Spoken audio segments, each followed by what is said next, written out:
ito kagabi sa pana. Tapos ito na yung marikado natin, kumpleto na. Saka napapainit na kami dito ng mantika. Dito kami sa laot magumagahan. Dahil masarap kumain dito.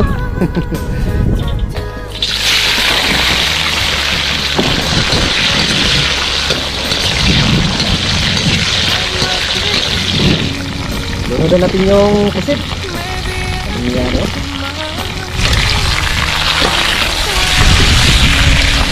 Paano hiwa-hiwa na? Hiwa-hiwa.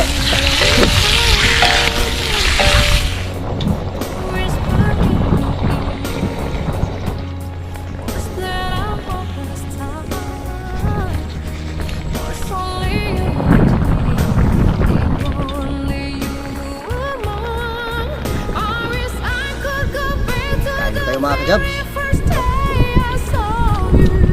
Pusit sa umagahan.